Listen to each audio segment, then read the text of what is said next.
안녕하세요. 이수원입니다. 5천만이 궁금해하는 이슈를 찔러 짚어보는 이수원의 이슈콕 시간입니다. 8월 20일이면 집권여당인 새누리당의 대통령 후보가 결정됩니다. 이번 주 이슈콕은 새누리당 각 후보 진영의 심참으로 불러 후보의 입장과 장단점을 파헤쳐보는 시간을 갖도록 하겠습니다.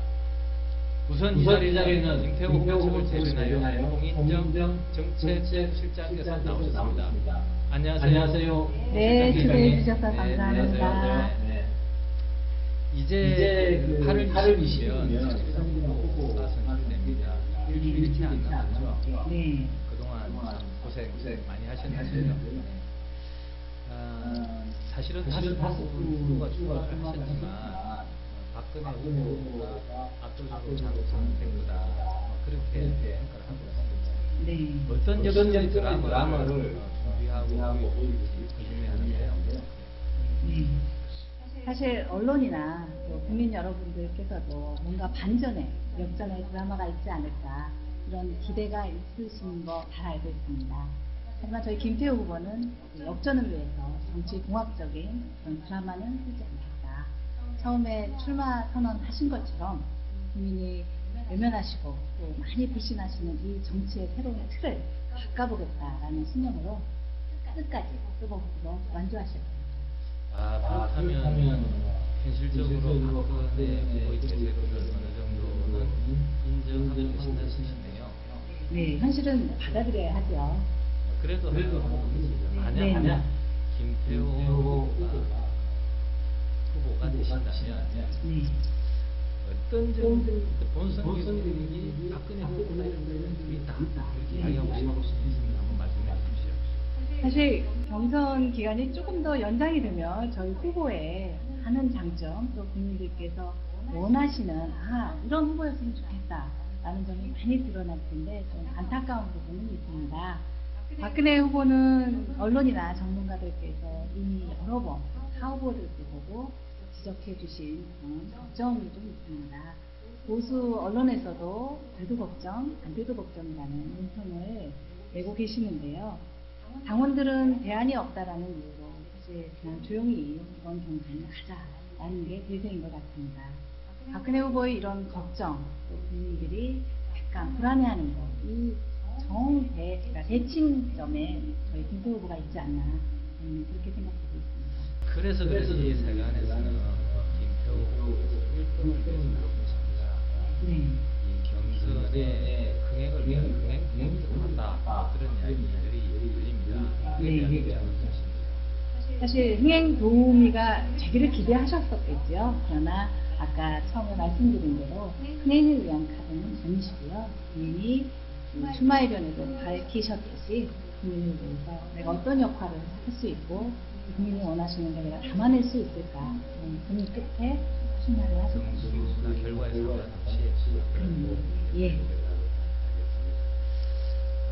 약간 화제를 받고 있고요. 안철수 장애 안철수 하겠습니다. 네. 정치 의식을 하지 않았는데 지금 대통령 지지도 인정을 하고 있습니다. 네. 이런 부분을 안철수 교수님과 그렇게 이 안철수 현상에 뭐라고 생각하시는 거죠? 사실 기성 정치에 대해서 국민들께서 불신하시고 불신의 단계를 넘어서 지금 판별의 단계가 아닌가 이런 단계가 안철수 교수를 정치의 장으로 보내는 게 아니냐 그렇게 생각을 하고요. 사실 저희 김태호 후보와 안철수 교수는 공통점이 좀 있습니다. 예, 나이가 같으시고요. 저희 김태호 후보가 촌놈하니까 잘 모르실 것 같은데 서울대에서 박사도 받으셨고요. 또 20대, 40대와 가장 소통이 잘 되는 후보 중에 한 분입니다. 이게 플러스 알파를 하자면 저희 김태호 후보는 아시다시피 행정 경험, 정치 경험, 또 선거의 달인이고 인물도 훌륭하십니다. 그런 장점을 갖고 계십니다. 알겠습니다. 김태호 후보 하면 먼저 떠오르는 게 최연소 그리고 최연소 그리고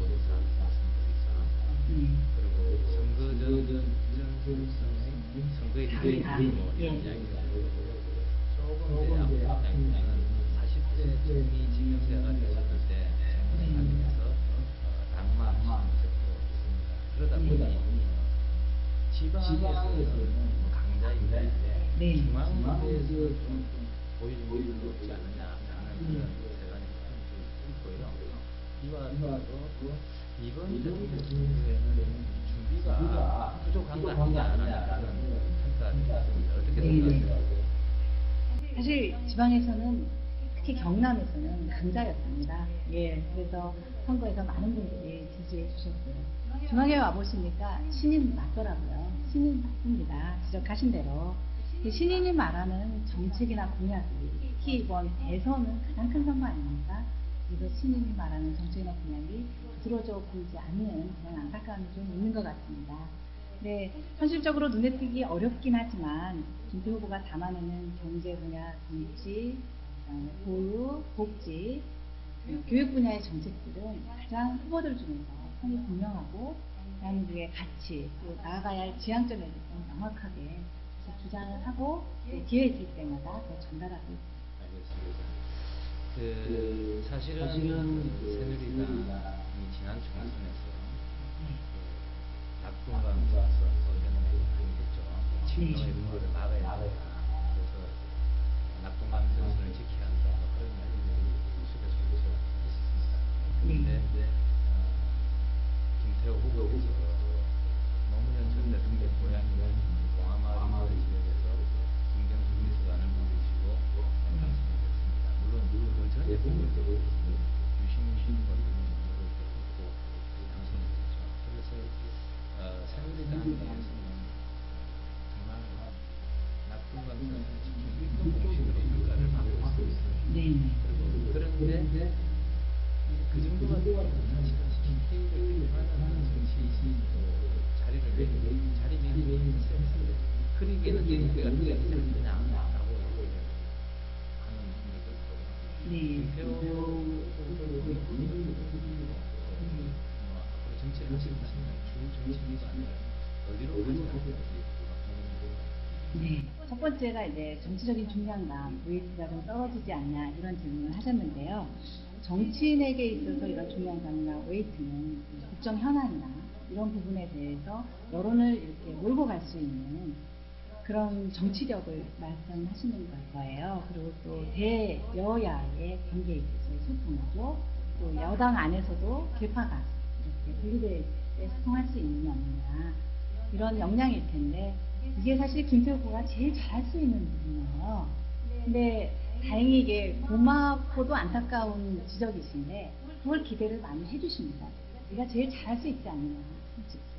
근데 그거를 지금은 발휘하기에는 너무 짧은 시간 안에 좀 많은 거를 또 지금은 대통령 후보기 때문에 분위기에 대고 얘기해야 되는 부분이 많아서 그게 두드러져서 보이지 않는 그런 안타까움이 좀 있는 것 같은데 시간을 가지고 가장 기대에 부응할 수 있는 걸 노력하신다 그러면 기대에 국민이 기대하시는 그런 중량감에 대해서는 충분히 발휘하실 것 같고요. 두 번째 질문이 이제 새로운 인물 발굴이 좀 적지 않느냐. 저는 경제 민주화할 때 사실 재벌에 집중된 이런 편향을 잡겠다고 경제 민주화 공약으로 내거셨어요. 근데 이번 선거를 보면서 대세 후보한테 쏠리는 이 현상, 정당의 민주화, 정치의 민주화, 이게 정말 시급하지 않나 이런 부분이 들고 있습니다. 경제 민주화보다 정치 민주화가 시급하다. 예, 저희도 참 인재를 구하시려고 많이 노력을 하셨는데 아무래도 대세 후보 치우치는 경향이 좀 있는 것 같아요. 박근혜 오히려 예. 지지를 하시는 세력은 한계가 있었다고요. 예. 오죽하면 제가 이 자리에 나오는 것도 큰 용기를 내서 저는 김태호 후보를 지지합니다라고 커밍아웃 하는 게 쉽지 않은 거죠, 사실. 예. 조금 약간 좀 거슬리는 질문 하나 하겠습니다. 예. 사실은 김태호 후보님은 새누리당 가장 나이가 젊은 분입니다. 네. 62년생이십니다. 예. 세대 교체를 주장을 하고 계시는데요. 네. 근데 나이 먹고는 세대 교체를 주장할 만한 큰 생각 없다. 또 그런 혹평이 있습니다. 그리고 나이에 대해서 생각보다 또 권위적이다. 그런 이야기도 흘러나오는 것 같습니다. 이게 대해서 이렇게 말씀하십니다. 예. 컨텐츠 부분은 저희가 좀 전에 말씀드린 대로 신인이 말하는 정책 부분은 좀 드러나지 않았다라고 답변을 대신하고 싶고요. 권위적이라는 평가, 사실 36세에 서울도 아니고 저창에서 경남이 보수적인 곳이죠. 예. 경남에서 거창 군수로 시작하니까 모든 게 조심스럽고 사실 어려웠다라고 말씀을 하시더라고요. 이건 제가 직접 여쭙고 답을 얻은 부분입니다. 그래서 자기는 넥타이를 한 번도 후보가 써본 적이 없다. 어르신들께서 혹시 어린 단체장이 조심스럽지 않아 보일 수 있어서 저 차에 손잡이에 겸손하자 이렇게 써서 붙이고 다니고요. 그러니까 아무래도 조심스럽고 좀 더 겸손해야 되고 이런 것들이 몸에 체득화돼서 지금 서울이나 경기나 이런 중앙분들, 특히 젊은 분들이 보실 때는 조금 권위적이지 않을까 이렇게 평가를 하시는 것 같아요. 지방에서 나이가 어린 나이에 단체장 하시고 네. 그 위치에 맞는 행동을 하는 그게 지금 젊은 세대가 볼 때는 그렇죠. 권위적으로 보인다. 뭐 이런 예. 말씀이신가요? 예. 주제를 좀 바꿔보겠습니다. 네. 최근 새누리당이 가장 비리비리죠. 결국 당의 근간을 뒤흔들 수 있는 문제인데요. 이 네. 문제가 사실 좀 야당 정당에서 보여지는 문제였습니다. 이런 문제를 획기적으로 아니면 근본적으로 해결할 수 있는 해결책, 그런 위치에 올라서 타결책을 내놓고 실행시키죠. 사실 저도 이번 19대에 공천을 신청했고 예비 후보로 운동을 하다가 공천을 못 받았었던 당사자입니다. 그래서 이 공천 문제가 터졌을 때 사실 안타깝기도 했지만 분노했었어요. 저 스스로 제가 당사자였기 때문에. 기본적으로 저희한테 질문하시는 거는 한나라당과 새누리당의 차이점이 있느냐. 한나라당 때도 똑같이 공천 문제가 있었어요. 사당화 문제가 있었고요. 그 다음에 이제 그런 차떼기 정당 같이 공천 헌금 문제 이런 일이 똑같은 일이 반복됐는데 과연 달라진 게 뭐냐 이렇게 직접적으로 질문하시는 분들도 많으세요. 그러니까 저희가 생각하기에는 사실 시스템을 아무리 잘 만들어도 한 사람 중심, 한 사람을 의지하는 공천은 똑같은 실수를 또다시 반복할 수 있다. 시스템을 만들고 그것을 작동할 수 있는 구조를 만들어내야 되지 않을까. 그런 것에 대한 고민이 조금 더 개파 안에서도, 그러니까 여당 안에서도 소통을 해야 되고요. 국민이 원하는 걸 담아낼 수 있는 공천 시스템이 돼야 되지 않을까. 박근혜 새누리당 공천 심사위원회에서도 시스템 공천을 계속 이야기했거든요. 네. 그런데 그럼에도 불구하고 구태직이 그렇죠. 선발 과정이 있었던 것 같아요. 네네. 근본적으로 바꾸자 시스템 공천이 필요하다는 거는 네. 지금 아직 내놓을 단계가 아니라서요. 알겠습니다. 그러면 예. 방송은 다음에 기회가 아니, 그러니까 요번에 박근혜 후보가 비대위원장 하실 때 시스템을 잘 만들었는데 그게 구동이 돼서 결과도 그랬으면 이건 잘 설계된 시스템인 거죠. 그렇죠? 시스템 설계가 너무 미흡했다. 저희는 시스템의 설계도 이제 보완할 부분이 있지만 시스템을 작동하는 그 기전이 1인 중심의 인치나 한 사람에 의지하는 부분은 아니어야 된다. 예. 자, 그러면 김태호 후보를 대표하는 정책이 네. 네. 어떤 정책이고 이게 김태호 후보의 대표 정책 공약이다 말할 수 있는 의미 혹시 뭐가 있나요? 예. 사실 저희가 매번 발표를 했는데 언론에서 많이 안 다뤄져서 안타까웠는데요. 이렇게 질문을 해주셔서 말씀드릴 수 있는 기회를 주셔서 너무 감사합니다. 저희는 복지 부분에 있어서는 복지는 공짜 복지는 없다. 특히 무상보육 같은 것은 풀리지 않느냐 이런 부분에 대해서 깊이 공감하고 있습니다. 이번에도 무상복지를 하겠다고 선언해서 사실 지방재정을 생각하지 않고 그 정책을 내세워서 많은 혼란이 좀 있었습니다. 예산 부분에 대해서요. 그래서 복지 부분은 국민이 수용할 수 있는 일정 부분의 수준까지는 당연히 무상을 해야 되지만 상위 일정 %에 대해서는 부담을 해야 되지 않느냐. 그리고 그것들이 무상으로 갈 때까지는 국민께서 오케이 하시는 그 시점이 좀 필요하지 않겠느냐. 보육에 대해서는 무상복지는 아니다. 상위 일정 계층에 대해서는 부담을 해야 된다. 교육에 대한 정책은 사실 각 후보들 또 여야를 넘어서 사실 공교육 강화를 많이 말씀하십니다. 공교육 강화를 재정을 투입해서 어떻게 하시겠다, 여러 가지 대책이 있을 수 있는데 저희가 생각하는 기본은 교사 1인과 아이가 30이 학생들 30이 공부하는 공간에서 중요한 사람은 아이들이죠. 아이들이 공교육 안에서 해소할 수 있을 만큼 교육의 질이 담보돼야 된다. 그러려면 가장 중요한 건 교사의 열정과 희생 부분이 따라줘야 된다. 그런데 안주하는 부분이 있거든요. 사실 평가 부분도 형식적이고 평가 시스템을 좀 강화해서 실제로 교사 부분에 퇴출 구조를 좀 만들어내겠다. 그래서 아이들이 사교육과 동등히 겨룰 수 있는 교원을 충원하는 제도를 만들어내겠다라는 게 저희 대표 공약입니다. 그러니까 교육은 교육의 질을 나가는 거냐, 예. 보육은 상위 계층 저희가 나머지 부분에 대해서는 이제 그게 두 가지가 대표. 예. 이건 사실 이렇게 말은 쉬워 보이지만 굉장히 대치점에 있는 거거든요. 예. 알겠습니다. 박근혜 후보 그건 저희 후보의 입장이 명확하십니다.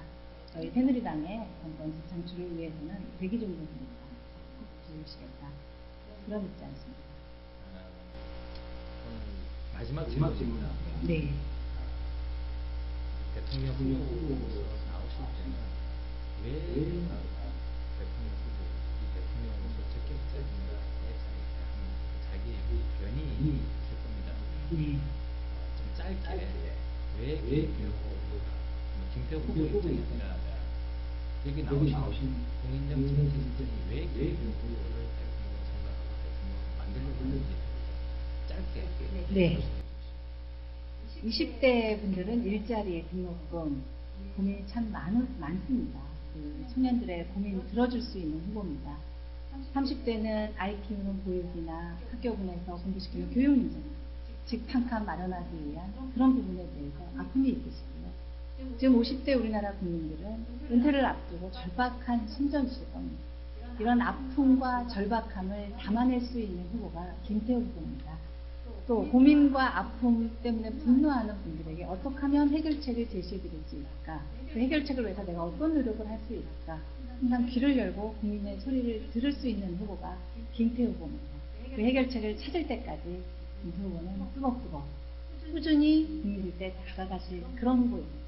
많은 분들의 지지 부탁드리겠습니다. 감사합니다.